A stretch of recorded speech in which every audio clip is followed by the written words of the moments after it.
Bismillahirrahmanirrahim. Assalamualaikum warahmatullahi wabarakatuh. Saya Sayyidah Ali Izzati dari SMG akan mempresentasikan materi saya mengenai filsafat hukum Islam dan pengembangan teori hukum. Yang pertama, mengenai teori hukum Islam di Indonesia pada awal sejarah. Nah, teori hukum di Indonesia pada awal sejarah itu ada 3. Yang pertama adalah kredo atau syahadah. Teori kredo atau syahadah ini adalah teori di mana ketika masyarakat Indonesia menyatakan masuk Islam, maka secara otomatis mengakui otoritas hukum Islam atas dirinya. Jadi, ketika seseorang itu menyatakan dirinya masuk Islam, maka dia harus tunduk dan patuh terhadap semua aturan Islam. Karena dia sudah mengakui hukum Islam ada pada dirinya, sehingga mengenai semua hukum Islam itu harus dilaksanakannya. Itu adalah teori kredo atau syahadah pada awal sejarah. Kemudian yang kedua adalah teori teritorial. Nah, teori teritorial ini adalah hukum Islam hanya dapat diberlakukan di negara-negara yang resmi menjadi negara Islam. Nah, teori teritorial ini merupakan kebalikan dari teori non-teritorial. Kalau teori non-teritorial ini adalah hukum pidana Islam tidak mengenai batas wilayah. Jadi, kalau non-teritorial ini tidak dibatasi, baik itu di negara Islam maupun negara non-Islam, jadi tidak ada batasan.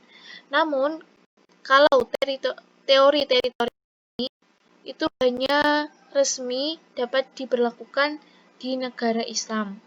Nah, ketiga teori ini adalah teori hukum Islam di Indonesia pada awal sejarah. Selanjutnya, mengenai teori hukum Islam di Indonesia pada masa kolonial Belanda, itu ada 2. Yang pertama adalah teori receptio in complexo, dan yang kedua adalah teori resepsi. Yang pertama, teori receptio in complexo adalah periode penerimaan hukum Islam secara penuh di mana hukum Islam diperlakukan sepenuhnya oleh orang-orang Islam sebagai pegangan dalam kehidupan beragama. Jadi, ketika itu hukum Islam itu dapat diterima secara penuh oleh orang Islam, meskipun ketika itu Belanda menguasai Indonesia. Nah, sebenarnya ini hanya merupakan taktik dari Belanda. Jadi ketika itu Belanda membolehkan masyarakat Indonesia untuk melaksanakan hukum Islam. Nah, setelah mereka itu memperoleh hubungan baik dengan Belanda, di mana Belanda ini mendapat pujian seperti itu karena membolehkan hukum Islam dilaksanakan oleh masyarakat Indonesia. Nah, Belanda ini menggunakan taktik untuk melemahkan masyarakat Indonesia dengan cara menyebarkan kristenisasi atau agama Kristen. Nah, menurutnya ketika agama Kristen ini sudah tersebar, maka kedudukan mereka itu semakin kuat di Indonesia seperti itu. Jadi istilahnya hukum Islam itu dapat diterima di masyarakat Indonesia oleh masyarakat Indonesia itu adalah taktiknya Belanda agar bisa menguasai Indonesia seperti itu. Nah, yang kedua adalah tadi teori resepsi, di mana bagi rakyat pribumi pada dasarnya berlaku hukum adat. Hukum Islam berlaku bagi pribumi kalau norma hukum Islam itu telah diterima oleh masyarakat sebagai hukum adat. Jadi ini teori resepsi ini adalah teori yang mana yang boleh diterima atau dilaksanakan oleh rakyat pribumi atau rakyat Indonesia ini hanya hukum adat. Nah, hukum Islam itu boleh dilakukan ketika hukum Islam ini sudah diterima masyarakat atau sudah dianggap masyarakat sebagai hukum adat. Jadi, teori resepsi ini adalah teori yang mana hukum adat ini merupakan hukum yang tertinggi, bukan hukum Islam yang tertinggi, tapi hukum adat seperti itu. Maka ini sangat bertentangan gitu dengan umat Islam seperti itu. Itu adalah teori hukum Islam pada masa kolonial Belanda.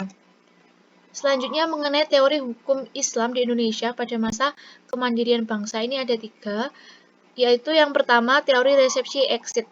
Nah, teori resepsi exit ini merupakan teori yang muncul yang mana menentang teori resepsi pada masa kolonial Belanda tadi. Kalau teori resepsi pada masa kolonial Belanda tadi itu menganggap hukum adat sebagai hukum tertinggi, maka teori resepsi exit ini adalah mengeluarkan resepsi. Kan exit itu berarti mengeluarkan. Maka setelah bangsa Indonesia mencapai kemerdekaannya, serta setelah disahkannya pembukaan dan batang tubuh Undang-Undang Dasar 1945, maka teori resepsi telah kandas dikarenakan bertentangan dengan perintah Allah dan Rasul-Nya. Jadi teori resepsi ini mengembalikan hukum Islam menjadi hukum tertinggi. Nah, karena apa? Karena teori resepsi tadi sangat bertentangan dengan pembukaan dan batang tubuh Undang-Undang Dasar 1945, di mana kemerdekaan Indonesia ini terjadi atas berkat rahmat Allah yang Maha Kuasa, yang tertuang dalam pembukaan Undang-Undang Dasar 1945. Dan hal ini berarti bahwasanya negara Indonesia ini sangat mengangkat ketuhanan. Jadi ketuhanan itu merupakan hal yang paling utama, sehingga ketika teori resepsi ini diberlakukan maka sangat bertentangan dengan batang tubuh Undang-Undang Dasar 1945. Maka muncullah teori resepsi exit. Kemudian yang kedua adalah teori resepsi in contrario.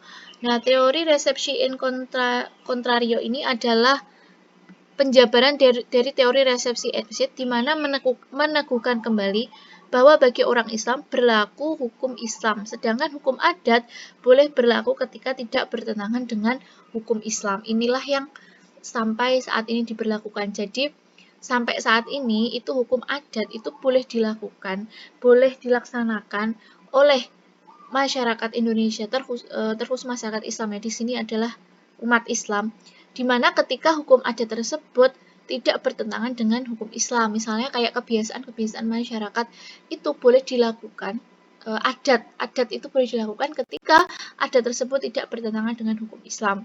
Nah, hal ini berarti yang tetap diutamakan adalah hukum Islam, bukan hukum adat. Seperti itu. Kemudian teori yang ketiga adalah teori eksistensi, di mana teori eksistensi ini adalah teori yang mengokohkan keberadaan hukum Islam dalam hukum nasional. Nah, negara Indonesia itu kan adalah negara yang majemuk, di mana terdapat beberapa agama. Nah, di antara beberapa agama tersebut, agama yang terbesar di negara Indonesia adalah agama Islam, sehingga hukum Islam itu juga kuat kedudukannya dan diakui sebagai hukum nasional. Sehingga ketika hukum Islam diakui sebagai hukum nasional, maka hukum Islam juga berhak menyumbangkan aturannya di dalam hukum nasional itu, gitu, seperti itu. Itu adalah teori hukum Islam pada masa kemerdekaan bangsa. Kemudian yang terakhir merupakan kajian dan pengembangan hukum Islam. Nah, setelah teori-teori tersebut berkembang, maka pasti hukum Islam ini akan semakin kuat keberadaannya dan eksistensinya, sehingga yang diperlukan adalah pendekatan mengenai hukum Islam agar eksistensinya tetap seperti itu. Nah, dalam pengembangan hukum Islam ini ada dua model pendekatan integratif. Yang pertama adalah model Lawaya Safi dan model Muhammad Anas Az-Zarqa. Nah, model Lawaya Safi ini menitik beratkan pada pemahaman tekstual, aladiah, dan sosial. Jadi, model ini itu menemukan hukum-hukum dan konsep-konsep dari teks Al-Quran dan hadis serta sosial. Nah, sementara dari model Muhammad Anas Az-Zarqa ini adalah bagaimana sistem ekonomi yang berlandaskan syariah Al-Quran dan hadis. Kalau yang pertama tadi adalah menemukan hukum-hukum dan konsep dari teks Al-Quran, hadis, dan sosial di masyarakat. Sedangkan model dari Muhammad Anas Az-Zarqa ini adalah menemukan bagaimana sistem ekonomi yang berlandaskan syariah, yaitu Al-Quran dan hadis. Jadi sosial dan ekonomi. Yang pertama sosial, yang kedua ekonomi. Mungkin itu yang dapat saya sampaikan. Apabila ada kurang lebihnya, saya mohon maaf. Akhirnya, wassalamualaikum warahmatullahi wabarakatuh.